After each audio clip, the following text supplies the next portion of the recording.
What the Prophet said will happen. He said you'll see the barefoot Bedouin Arabs competing in building the tallest buildings. We see the tallest building today in Dubai, you know. He said the reasons why. He said the earth will puke its treasures, and money will become abundant within the Arabs. This is what we see today. The earth has puked its treasures, which is called oil. And oil was not a treasure until today. It's called the black gold. It was not really a treasure until today because of the advancement we have. Oil has become the treasure that it is. But in the past, it was not like it is viewed today. The Prophet ﷺ, he said the land of the Arabs will come back green. If you open NASA and look, they will show you pictures of how the land of the Arabs was and how it is today. And the Prophet said it will come back. That means it was in the past. You open Nature magazine, they show you 5,000 years. It used to be meadows and rivers, like the Prophet said. And they show you fossils of animals like whales and this and that, which need massive amount of water to live in that land. So it was not a desert in the past. How would the Prophet ﷺ know that? He didn't have studied fossils or satellite light to see the 10,000 lakes that exist in the deserts of Arabia.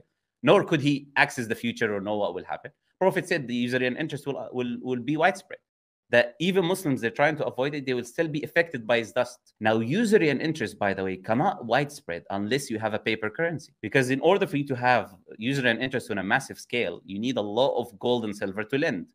And gold and silver is limited, so you cannot have it on a massive global scale. The only way you can do that is you can start printing money, and that money becomes the currency. And then you can lend people a lot of money and then have Usurian interest on a wide scale. So when he said that, it was not even possible in his lifetime because they were using gold and silver as a currency. He said in the future it would become like this, global, that no one would be able to avoid it. He could give many examples of that. The Quran talking about the natural world, how the universe is created. For example, the universe being expanding. The Quran referring to natural phenomena, things in the world that we see that no one would even think about at the time. Like the Quran refers to the clouds as heavy. Allah says, وَيُنْشِئُ السَّحَابَ الثِّقَالَ, and He creates the heavy clouds.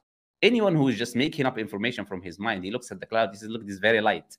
Look, it's flying in the air, it looks quite light. No one will call it heavy. Today, we know it weighs tons because of the water. Prophet Muhammad, the desert Bedouin Arab who is living in the deserts of Arabia, looking at the clouds, he would not know, or he would not call a cloud heavy. What is the reason he would use that reference to the cloud? Talks about the mountains, how they have deep roots within the earth. That mountains stabilize the earth. Now, today we know there's something called isostasy. Because mountains, we didn't see that before. We didn't know how mountains are even formed. They're tectonic plates hitting one another. One goes up, one goes down. The biggest part of the mountain is actually down. That's why Allah refers to the mountains as pegs. And it says it stabilizes the earth, because when there's a part of the mountain going down, it pushes the crust of the earth.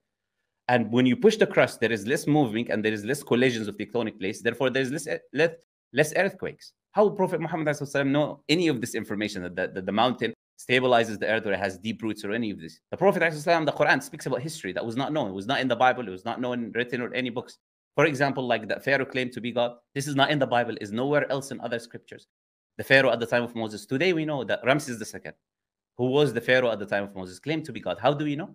We discovered that because now we can read the hieroglyphics through discovering the Rosetta Stone in the 1800s, which we over 1,000 years after the death of the Prophet. We couldn't even read hieroglyphics. We discovered the Rosetta Stone. And now we found in the temple of Abu Simbel in Egypt, we found Ramses II being crowned to be God by Horus and Set, two Egyptian gods. They're giving him divinity.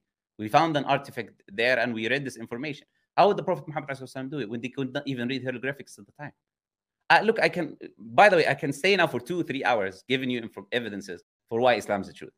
You know, that is the easiest thing I could do. 2, 3, 4 hours I can stay here and give you reasons why Islam is the truth. The challenge of the Quran that no one is able to imitate or bring something like it. You're welcome to go watch my tafsir class where I briefly give a brief explanation of the verse, chapter 2, verse 23 of the Quran, of why this Quran could not be imitated and is still not being imitated historically.